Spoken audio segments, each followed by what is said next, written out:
Hello everyone, welcome back to the channel Charan cricket launch. మనకు ఒక breaking news వచ్చింది that could impact the ongoing test series between England and India. Report స్ట్రాంగ్గా ఏమొస్తున్నాయంటే Jasprit Bumrah may likely to miss out the second test match at Edgbaston. And this is huge blow for India, ఎందుకంటే already first test match మనం ఓడిపోయినాము and second test మ్యాచ్లో Bumrah miss అనేది huge blow. ఇంకొకటి ఏంటంటే first test మ్యాచ్లో బౌలింగ్ యూనిట్లో చూసుకుంటే బుమ్రా ఒక్కడే పర్ఫామ్ చేసిండు, ఇంకెవ్వరు పర్ఫామ్ చేయలేదు. అండ్ ఫస్ట్ ఇన్నింగ్స్లో కూడా బుమ్రా 5 వికెట్ ఆల్ తీసిండు. అండ్ ఇంగ్లాండ్ బ్యాట్స్మెన్స్ని ట్రబుల్లో పెట్టింది కూడా బుమ్రా ఒక్కడే. సో ఇది ఇంగ్లాండ్ వాళ్ళకి చాలా అడ్వాంటేజ్ అనమాట బుమ్రా లేకపోవడం. అండ్ ప్రైమరీ రీజన్ దీనికి ఏంటంటే వర్క్ లోడ్ మేనేజ్మెంట్ అని అంటున్నారు. ఎందుకు బుమ్రాకి వర్క్ లోడ్ మేనేజ్మెంట్ అంటే, ఇప్పుడు బుమ్రా ఇంజురీ హిస్టరీ చూసుకుంటే యావరేజ్గా ఎవ్రీ ఇయర్ బుమ్రా ఇంజర్డ్ అవుతాడు అనమాట. సో అది స్మాల్ ఇంజురీ ఉండదు బుమ్రాకి. ఎప్పుడైతే ఇంజర్డ్ అవుతాడో మినిమం 3 to 4 months గ్యాప్ వస్తుంది బుమ్రాకి. సో ఈ ఇయర్ ఏం చేద్దాం అనుకుంటున్నారంటే బుమ్రాని చాలా కేర్ఫుల్గా హ్యాండిల్ చేద్దాం అనుకుంటున్నారు, ఎందుకంటే ముందు ముందు చాలా క్రికెట్ ఉంది అండ్ T20 వరల్డ్ కప్ కూడా ఉంది. ఇంకొక 6 to 8 monthsలో T20 వరల్డ్ కప్ ఉంది ఇండియాలో. సో అక్కడ బుమ్రా అనేది చాలా అవసరం. సో ఈ సిరీస్ స్టార్ట్ అవ్వక ముందే ఇది ఒక ఆల్రెడీ ప్రీ ప్లాన్ స్ట్రాటజీ అనమాట ఇండియన్ టీమ్ మేనేజ్మెంట్ నుంచి. ఏంటంటే ఈ సిరీస్లో 5 టెస్ట్ మ్యాచెస్ ఉన్నాయి కదా, సో ఈ 5 టెస్ట్ మ్యాచెస్లో జస్ట్ 3 టెస్ట్ మ్యాచెస్ బుమ్రాని ఆడిద్దామని అనుకుంటున్నారు. ఎందుకంటే second test match and third test match మధ్యలో 3 days మాత్రమే గ్యాప్ ఉంది.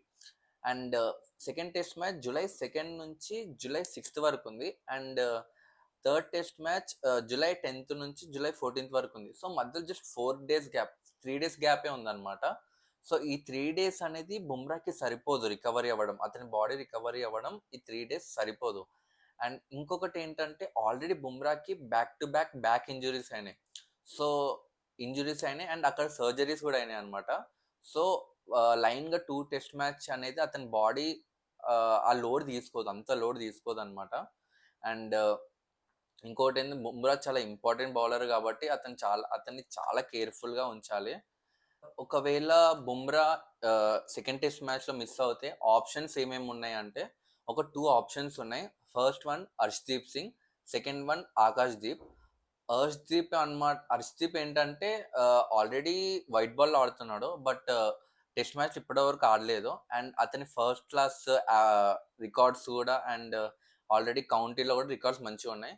అండ్ అతను ఒక లెఫ్ట్ ఆర్మ్ పేసర్ అనమాట. సో అతని స్ట్రెంగ్త్ ఏంటంటే స్వింగ్ బౌలింగ్, అది ఇంగ్లాండ్ కండిషన్స్కి చాలా బాగా సెట్ అవుతుంది. So most probably Harshdeep Singh debut చేస్తాడు బుమ్రా ప్లేస్లో. అండ్ నెక్స్ట్ వచ్చేసి ఆకాష్దీప్ కూడా last year England versus India సిరీస్లో 2024లో డెబ్యూ చేసిండు అండ్ ఒక డీసెంట్ పర్ఫార్మెన్స్ అయితే ఇచ్చిండు అనమాట. అతను ఒక మోస్ట్లీ అతను ఒక సీమ్ పైన ఆధారపడతాడు. సో ఇక్కడ ఏంటంటే వీళ్ళిద్దరి మధ్యలో హర్ష్దీప్ సింగ్ అనేది ఒక వెరైటీ తీసుకొని వస్తాడు బౌలింగ్కి, ఎందుకంటే లెఫ్ట్ ఆర్మ్ పేసర్ కాబట్టి. ఆల్రెడీ మొహమ్మద్ సిరాజ్ అండ్ ప్రసిద్ధ్ కృష్ణ ఇద్దరు రైట్ ఆర్మ్ పేసర్స్ ఉన్నారు కాబట్టి హర్షదీప్ ఒక వెరైటీని తీసుకొని వస్తాడు బౌలింగ్ యూనిట్కి. అండ్ అతనికి స్వింగ్ అనేది చాలా న్యాచురల్ అబిలిటీ అనమాట. సో మోస్ట్లీ హర్షదీప్ సింగే ఆడతాడు సెకండ్ టెస్ట్ మ్యాచ్లో. And if Bumrah misses out, ఎవరు బౌలింగ్ అటాక్ని లీడ్ చేస్తారనే చూడాలి, ఎందుకంటే సీనియర్ బౌలర్ ఇక్కడ ఓన్లీ మొహమ్మద్ సిరాజే ఉన్నాడు. అండ్ మొహమ్మద్ సిరాజ్ ఆల్రెడీ ఫామ్లో లేడు, టచ్లో రిధంలో కూడా అస్సలకే లేడు. చూడాలి మొహమ్మద్ సిరాజ్ ఎట్లా హ్యాండిల్ చేస్తాడు తన బౌలింగ్ అటాక్ని అని. And this is it. And if you like the video, please like and subscribe to the channel. Until then, good bye.